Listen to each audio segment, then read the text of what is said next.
మొన్న సూపర్ మార్కెట్కి వెళ్ళినప్పుడు ఫ్రెంచ్ ఫ్రైస్ తీసుకుంటానని ఒక్కటే గోల మా వారు. దాని ప్రైస్ ఏమో చికెన్ కంటే ఎక్కువ ఉంది.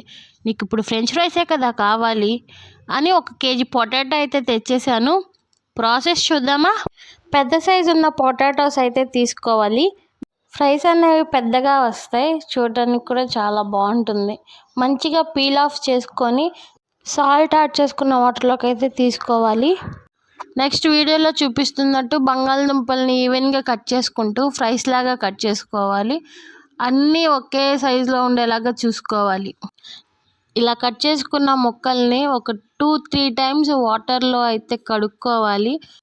తర్వాత స్టవ్ ఆన్ చేసి వాటర్ పెట్టి దానిలో కొద్దిగా సాల్ట్ యాడ్ చేసుకొని వాటర్ని బాగా బాయిల్ చేసుకోవాలి. బాయిల్ అయిన వాటర్లోకి మనం ఫ్రెంచ్ ఫ్రైస్ అయితే వేసేసుకోవాలి. బంగాళదుంపలు ఒక 50% ఉడికిన తర్వాత వాటిని తీసి ఒక క్లాత్ మీద అయితే వేసుకోవాలి. ముక్కలకి తడేమీ లేకుండా మంచిగా వైప్ చేసుకోవాలి. స్టవ్ మీద కడాయి పెట్టుకొని ఫ్రైకి సరిపడినంత ఆయిల్ అయితే పెట్టుకొని వేడి చేసుకోవాలి. ఇప్పుడు మనం ఫ్రైస్ని అయితే వేసుకొని డీప్ ఫ్రై చేయట్లేదండి, జస్ట్ 50% మాత్రమే ఫ్రై చేస్తున్నాం.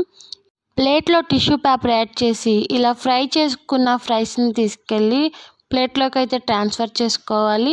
ఇదే ప్రాసెస్లో మన ఫ్రైస్ని అన్నీ ఫ్రై చేసుకోవాలి. ఈ ఫ్రైస్ని డీప్లో కనీసం ఒక 3 అవర్స్ పాటు పెట్టుకోవాలి.